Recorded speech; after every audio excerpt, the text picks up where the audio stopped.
Hey now! What is up, everybody? My name is Mike Brown, aka Review King MB, and I just got back from the theaters after seeing The Fall Guy. Dust yourself off and try again. You can dust it off and try again. Try again.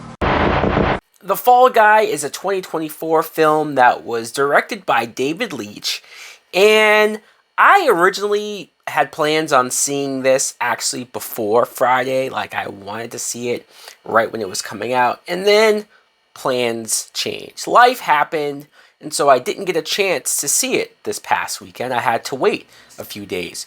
I couldn't believe the discourse, especially on Twitter, over this film on whether or not it's good, whether or not it deserved to not make the amount of money that I think people expected it to make. It was not a hit. It kind of bombed. And so it made me even more curious as far as how is this movie? Is this movie actually as good as some people said? Or some people are saying, it's not that good. So I watched it, and I'm going to say I enjoyed this movie. I did. I definitely liked it more so than not. I'm not saying it's perfect. I'm not saying it does everything it's trying to do in the most perfect way, but I got way more laughs and way more enjoyment out of the action sequences and out of liking the characters, the actors, as well as I could have. So let's talk about the fact that Ryan Gosling plays our main character. He's a stuntman, and at the very beginning, he gets injured, breaks his back, and so he kind of gets out of the game for a while and is forced to bring himself back in. And the crazy other situation, I'm not even talking about the stuntman movie set stuff. I'm talking about him getting wrapped up in this crazy crime mystery plot. That's where the movie really jumps off, and that's what the movie, I guess, is really about, while also being about this romance between him and the director of the movie he's working on, played by Emily Blunt. And of course, it's like you see Emily Blunt and you're like, yes, of course, she's very likable. It's not hard to buy why your main lead would be in love with her. I think Ryan Gosling is very likable, and it's not that hard of a thing to say because, especially after Barbie, everybody loves Ryan Gosling. He was kind of people's favorite thing about that film. But even just years and years before, people have been saying this is a leading man. This is the good looking guy. He's the type of person that you put on a poster, you put on the marquee of something, and it's going to sell. I guess, well, besides the fact of like what, Blade Runner 2049, and there has been some movies that Ryan Gosling has been a part of that maybe haven't been a hit, and now we can add this to the list. I don't blame any of that on him. I think he did as much as he could, especially with this script, as far as playing this character as likable and as much of a, hey man, I've had some bad luck and I've made some dumb mistakes, but I'm trying. And you get the feeling from him that he really is trying to do all of the good things, all of the right things. And Ryan Gosling is also one of the few lead actors that can cry about a breakup in the car, get caught crying by the girl that you're crying about, and still look cool and still not make you make fun of this dude. That's what I like the most about this actor.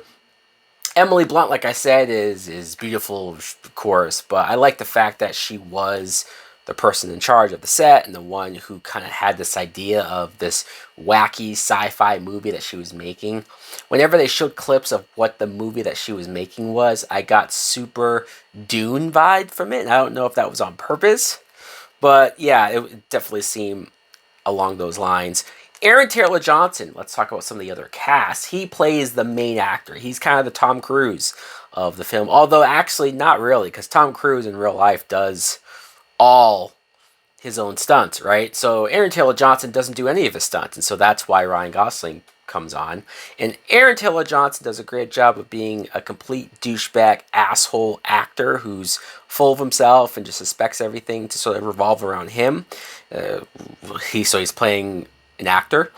And his manager is played by Hannah Waddingham, who I've seen on shows like Ted Lasso, and I thought she got a lot more to do here than I was expecting, just as far as she was playing it sillier, but also her character was a bigger part of the plot. Teresa Palmer plays Aaron Taylor Johnson's girlfriend. Winston Duke is like the stunt coordinator, and he's also like good friends with Ryan Gosling. And Winston Duke's great. He's just very likable, has some badass moments of his own. There's a dog in this movie that only takes French commands. John Claude, I think the dog's name is. That was very enjoyable. And the action, I thought, was great. You could tell that there was an emphasis on doing practical stunts, which is something that I don't think happens enough in real life on movie sets, right? How many times is it you see makings of, behind the scenes of, and there's a blue screen, a green screen, and you're just like, fuck, these actors are not working with anything, or they're not really having to do anything. But to see like an old school made action film and see the stunts that go into it, I do like that the movie was about making a big film and was about the stunt man, sort of how hard his job is and how underappreciated that role is. In real life, this movie cost $128 million.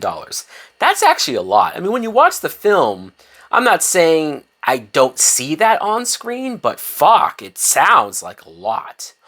And its opening weekend, it only made like 25 million. So fuck, like it's a big bomb.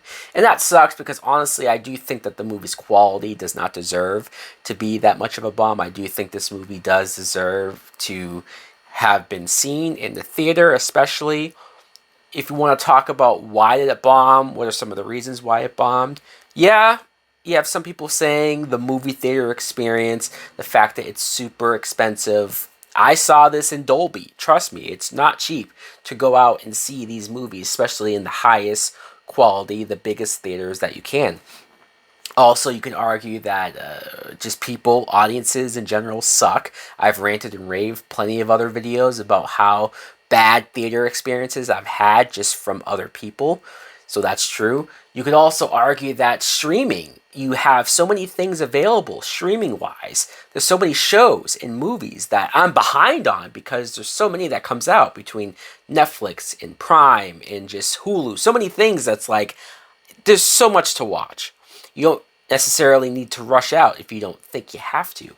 And this movie will probably be available at home in less than 2 months. And so a lot of these factors are changing the way that people go and see films. Doom 2 made a lot of money. There's a couple other movies from this past year and last year that do well. So I don't know if there's an actual formula to it. I would have guessed that this would have at least done way better than it did. If I had to rate this movie, I mean, I probably would have given it... And my biggest issue is that the third act, the action and all the chaos that happens in the third act is a little crazy, a little over the top. I mean, the movie's sillier, so it's not so much that. But the third act did make me go like, okay, we're losing the believability here as far as what the characters are trying to accomplish. But I had so much fun with the film. I'm still going to give it a good date movie.